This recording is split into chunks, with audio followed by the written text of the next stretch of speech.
สบายดีพี่น้องเนาะนี่คือบ้านวังเกาะเป็นบ้านเก่าแต่ก้อนเนาะแต่ก่อยสมัยยังน้อยๆ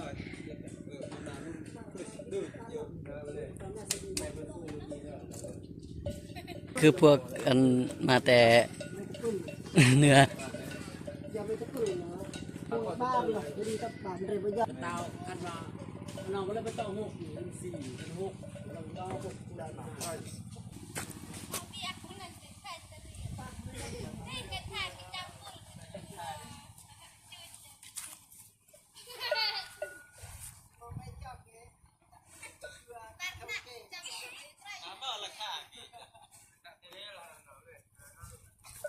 อย่าเบิ่งคอยเด้อคอยอายเจ้าได้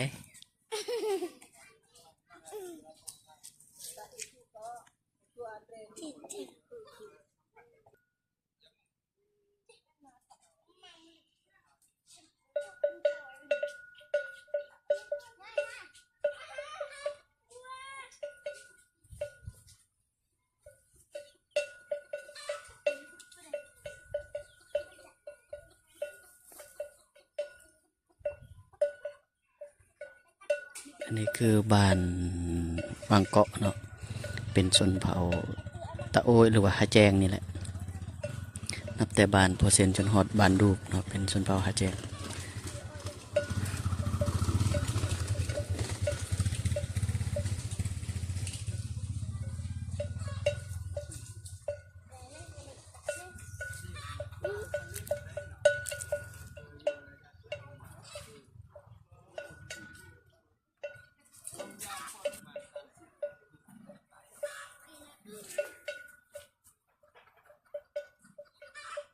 ต้นงิวเนาะแต่โดนต้นมะงิว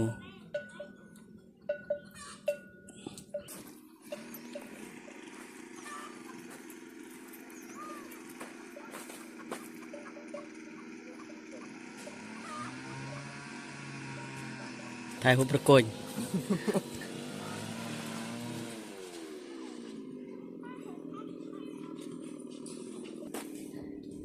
เนิ่มจับคลิกตามบาท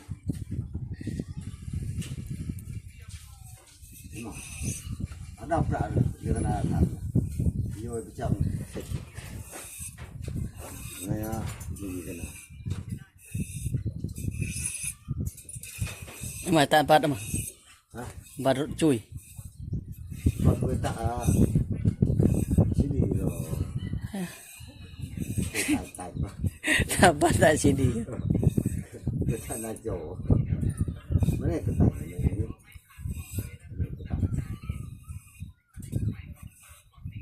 trong chặt nó hơi mới nhại mà chăn tiệc này là mà chăn tiệc là con á cái na cho tụi em còn ăn ngọt atau teh di bodo teh hubon mu sai ke ทายทุกปีไอ้คำน้อยขโมยคือ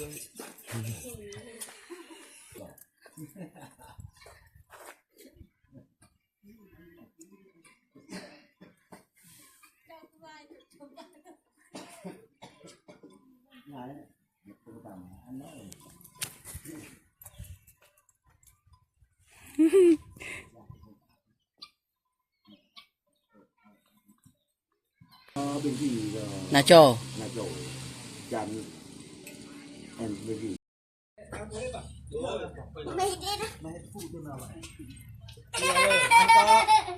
ไม่ยกจักแต่เมนะอันก็นาโจอ่ะอีนาโจอ่ะอันพักผ่อนนะมาไม่ดอกบ่าย6 เชน มาหน่อย มาหน่อยแล้วมา6 เชนได้เนี่ย มาหน่อยเนาะเด็ดนะเนาะตุนทึนเดี๋ยว8 แสนมาคือดัง8 แสน50กว่าอย่างละมัน เย้ตัก แต่ ของงอกรุงที่อ่ะนาโจหน่อทำไมคันไม่เนี่ยจานทำไมบึ้งเลย นี่แหละไม่มีประเทศก็คือชามแ อันน่ะกี่นาโจอันก็แต่เพลกับด่านี่ตาเลยนี่ตามา ไม่ตาไม่ตู่ไม่จนคือจังอ่ะ1,000แต่ละเส้น1ก็ต่อ1,000 กี่มันเนี่ยกี่กูช่วยวนกี่ตะกับไม่เดี๋ยว เนี่ยทุกคืนเราบัตรกระโดด เนี่ย ซื้อจุด8 làm cha làm đen mà dài thì nó có kèn จังเลยเฮ้ยใกล้จังหวะ mấy này cô để hắc lư là mày tặng cô ăn thì ปานตะกุมเบิ่ง kẹt trên hả